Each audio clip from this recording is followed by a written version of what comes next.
بسم الله الرحمن الرحيم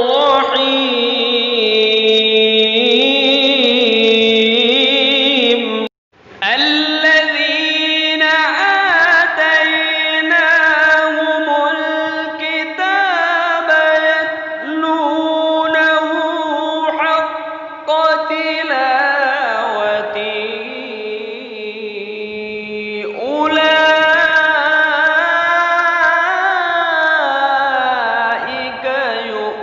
يؤمنون به. أعوذ بالله من الشيطان الرجيم.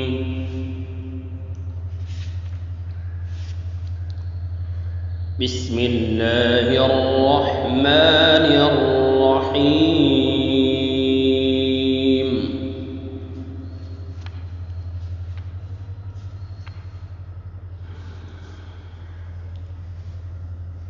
لقد كان في يوسف وإخوته آيات للسائلين.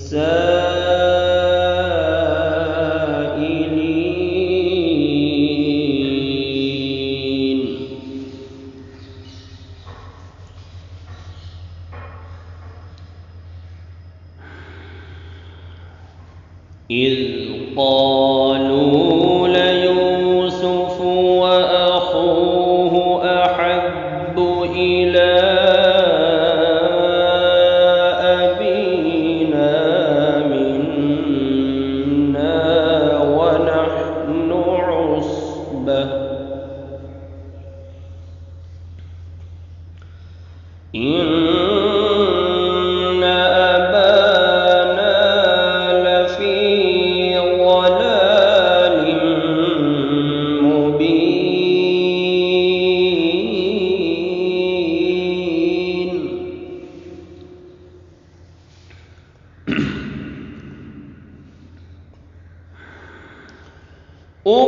اقتلوا يوسف أو اطرحوه أرضا يخل لكم وجه أبيكم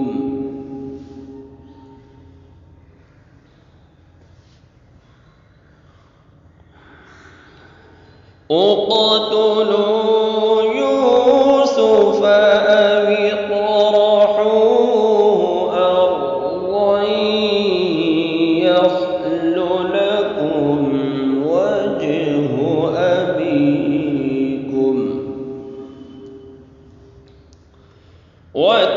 وتكونوا من بعده قوما صالحين.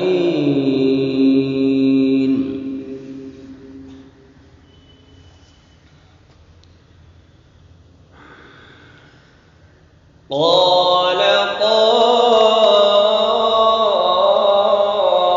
قائل منهم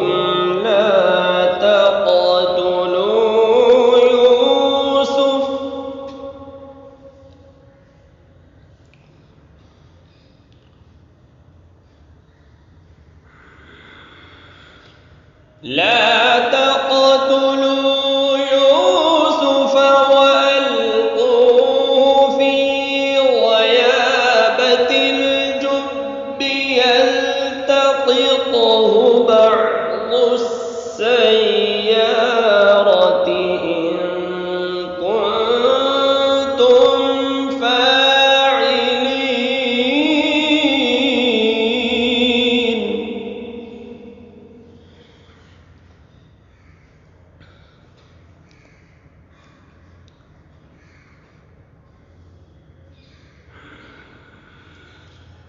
قالوا يا أبانا ما لك لا تأمنا على يوسف وإنا له لناصحون.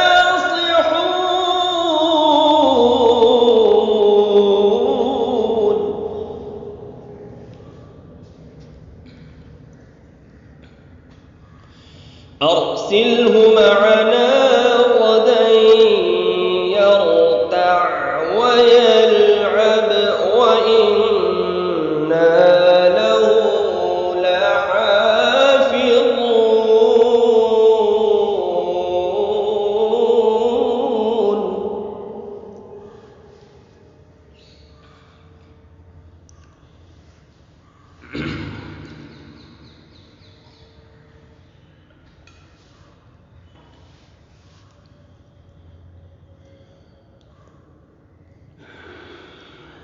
قال إني ليحزنني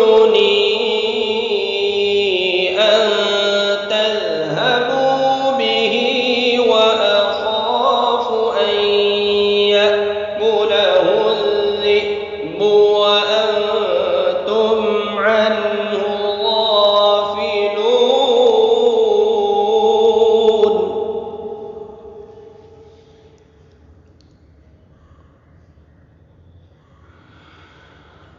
قالوا لئن أكله الذئب ونحن عصبة إنا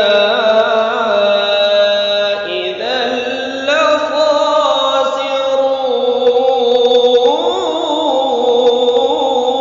لخاسرون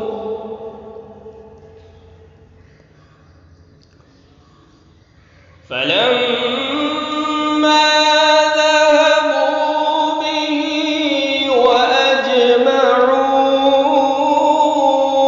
أن يجعلوه في غيابة الجب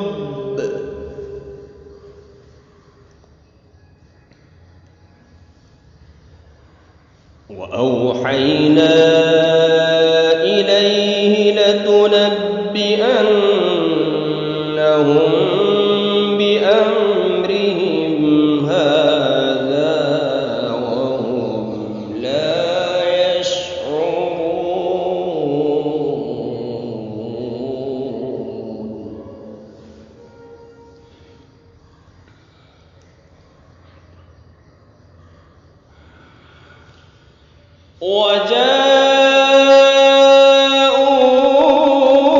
وجاءوا أباهم عشاء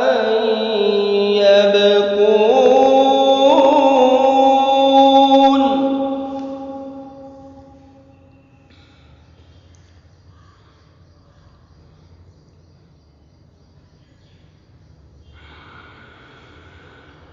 قالوا يا أبانا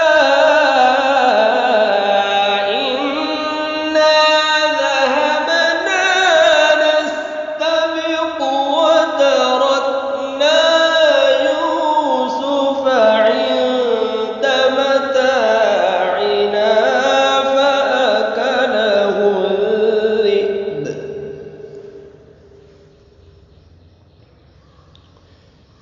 وما أنت بمؤمن لنا ولو كنا صادقين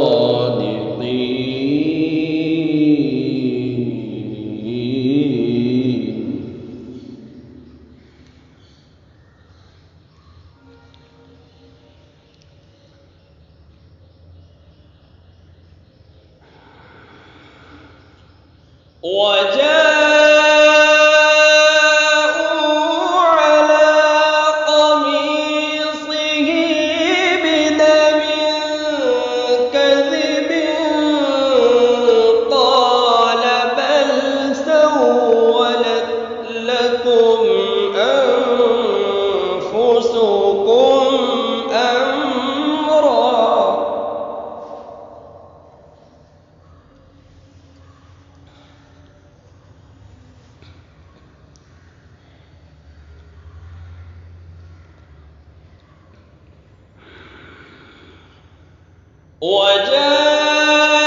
وجاءوا على قميصه بدم كذب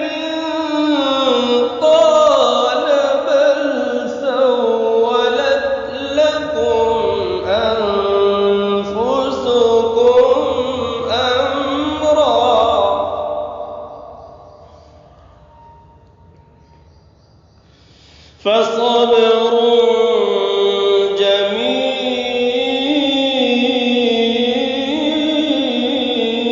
جميل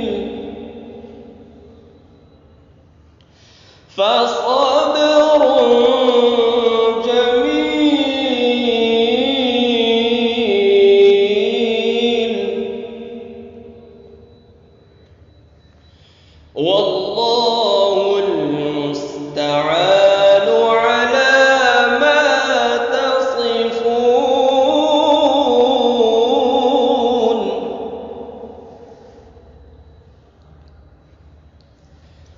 فصبر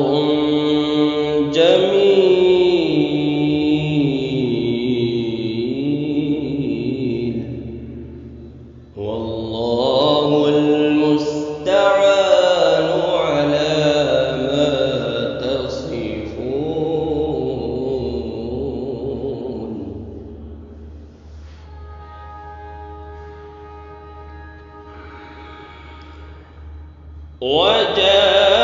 وجاءت سيارة فأرسلوا واردهم فأدلى دلوه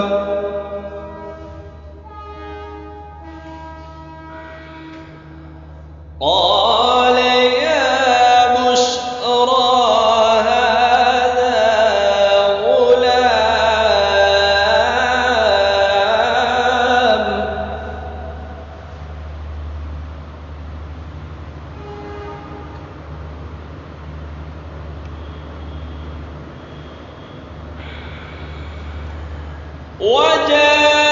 وجاءت سيارة فأرسلوا واردهم فأدلى دلوه قال يا بشرى هذا غلام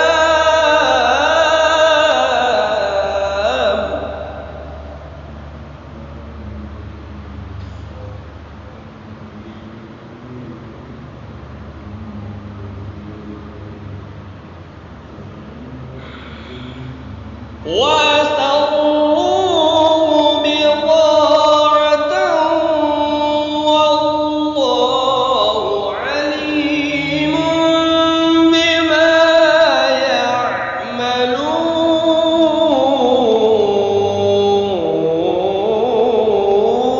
يعملون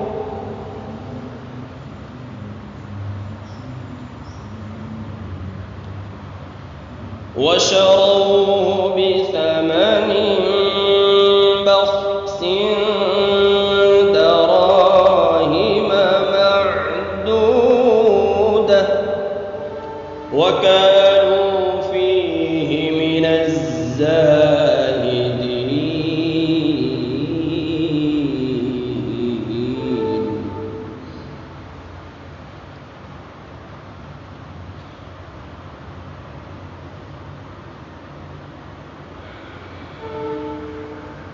وقال الذي اشتراه من مصر لامرأته أكرمي مثواه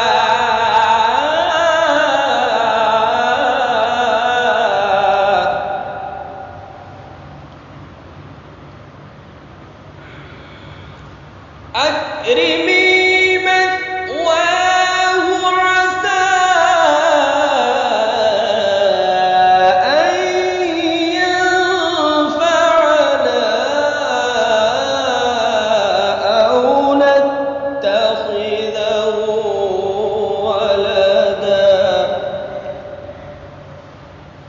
وكذلك مكنا ليوسف في الأرض ولنعلمه من تأويل الأحاديث والله غالب على